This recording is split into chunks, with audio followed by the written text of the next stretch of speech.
Okay, so here we are, folks, already ready for Jubilation month number 3. So we're doing this a little bit early because March is a really busy month for us, but we figured you'd like to keep going because these blocks are turning out so striking. And maybe right off the bat here, I will mention about a pressing product. If you don't already have one, this is something that you might want to become acquainted with. This is called, it's a pressing pen, and you take the tail end of it off and put some fluid in there. Give it a little gas. No, anyway, this is a starch substitute. And what's it called, Jane? Acorn? It's an Acorn product, Easy and they call press. it fabric treatment. And it's similar to Best Press. And you can use Best Press in here. We have discovered the ladies that do a lot of Judy Niemeyer, that's how we became acquainted with this, seem to prefer this. And so they come and buy it. We have this size, and we also have gallons of it. So those great big Judy Niemeyers, they buy it by the gallon. But anyway, so you put your product in the end of that, and then you open it, and it looks kind of like a magic marker. And it's got a spring inside there. So the way that you use it, you push down, and that loads the juice into the tip. And so the difference is, I don't know if they'll be able to see this, Karen, but I pressed half of this with that solution. And the way that we do that is just go right along your seams. And I do it on the top side and just go right along. And then if it gets dry feeling, you just push down, which loads the tip again, and do the rest of it. But this half I pressed with this, and this half I didn't. And I don't know if they can see how flat this lays compared to that. And even though I pressed it from the front, we'll roll it over, and I'll show you the back of it too. And you can see how it goes through and how nice and flat that's all laying, and how these don't so much. So that is the difference. So if you want to add a little zing to get those seams nice and flat, you might want to try this. And you can obtain it here from us. Yes, we would. And we do have the Easy Press pen and the Easy Press fabric treatment. And those nibs is what that little tip is called on there. And they last a really long time, but you can, they do come in packs that you can just replace that. You don't have to buy a whole new pen. Okay, so that I just wanted to put out there. This is the block we made this month. There's 2 different blocks. This one I did not press with the treatment, and you can see it's just kind of puffy there compared to the ones that are. So that is our 2 blocks. We'll make 2 of these and 2 of these. So let's get started. I discovered that on this one, if you go to the very back of your pattern is this page, and it tells you fabric 1 looks like this, fabric 2 looks like that. And so on here, they just show fabric 1 as this deep red color. So it's a little, I've just been making sure this is right beside me as I'm doing my things, because you cut like a bunch of 3.5-inch squares of all different colors, and it's hard to remember which is fabric 1 and which is fabric 2 or 3. And so it was just easy for me to leave this lay beside where I was working, and so I can just glance over and make sure that I'm putting the right ones together. So I'll set that out of the way. So this month we're making 2 of this block and 2 of that block. It's a little bit busier. I thought they turned out really charming. So I went through, did all my cutting.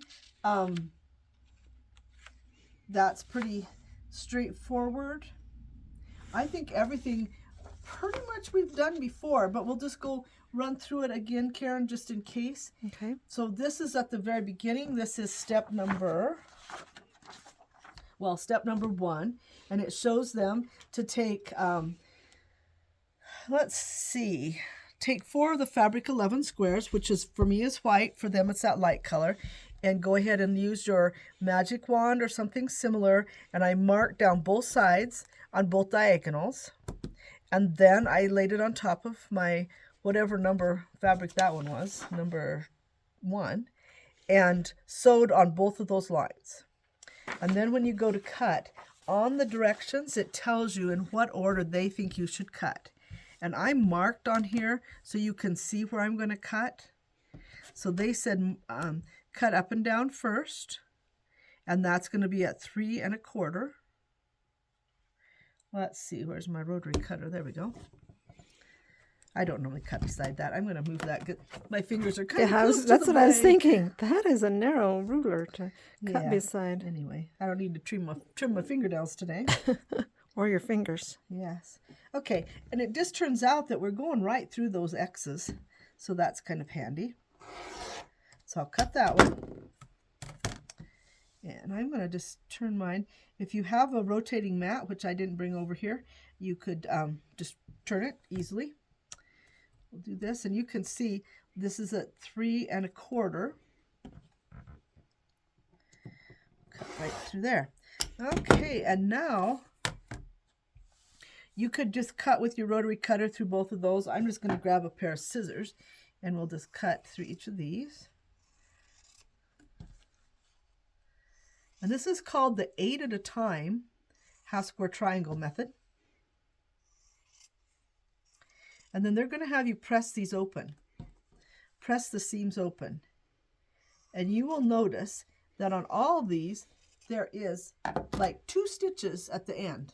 So when you press it open, those 2 stitches are going to, let's just do the open one of these, if I can get it open. There we go.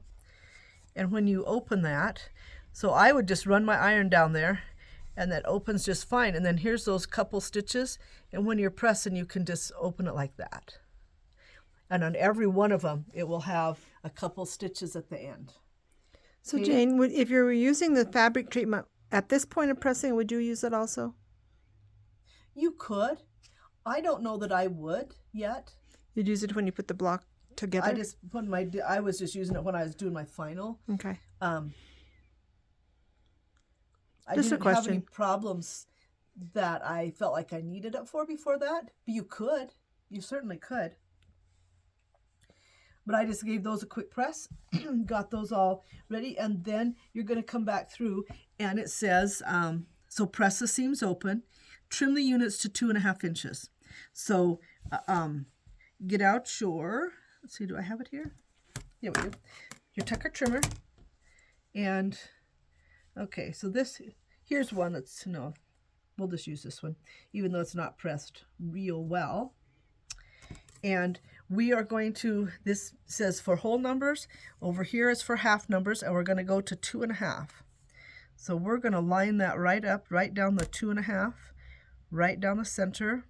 I'm watching my inside and outside. Here's going to be my 2.5 line to cut on. There's my trim line, so I'll trim the first one out. Okay, just a little tiny bit.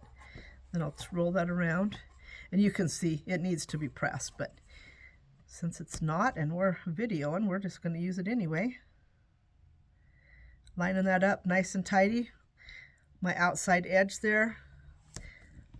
Center diagonal across there. And get those other corners. All right, so that's what I had to trim. Maybe a 1/4 inch on that one side, but anyway, not a whole lot. So that's going to give you all of these. That's going to finish out my blocks. I kind of leave them partially done just so we can have a project here to look at. So then this is the part that I found kind of easy to get mixed up. So you're going to take 4 fabric 3 squares, 2 fabric 5 squares, and 2 fabric 11 squares. And that's why I ended up just putting my sheet right beside me. That helped eliminate any discrepancies of that. So this, you've done these before. We're going to make these hourglass ones. You make some half square triangles of each color, and then you lay them on top of each other. And you're going to want to make sure that, like the orange ones, that they're on the opposite sides. So you can see this is how they're going to cut and just make into these blocks. So you're going to make half square triangles, press them open, and it leads you right through this. Press them open, stitch and cut, all that. Press them open, and then you're going to lay them on top of each other and draw your diagonals again, your lines crossed, which I did, and sew on both of those, and then before you cut, if you want, you can lift that up and make sure that that's going to be a perfect match right there. Come on, there we go. So those are going to be a perfect match. So that's, then I'm going to cut that in half. By the way, I love my Kai scissors. I don't know if you've tried those yet, but they sure are nice. So that's going to look like that, and I'm going to go ahead then and press those open. They'll lay nice and flat. And then we're going to need to trim those down. So I have one right here that we'll use for practice trimming. And we're going to lose that to 2.5. Let's see here. Here's my, so same thing. Here's my half mark. And here's my 2.5. So I love this ruler in that it has a line this way, a diagonal that we're matching, and here's a diagonal going this way. And then I'm looking at my 2.5 to make sure that there's plenty of room. So we'll cut two sides and swing it around. And you can see this is making it so that the diagonals are coming right out the corners where they belong. So I'm looking at this line and both crosses. So that center is going to line up right in the middle.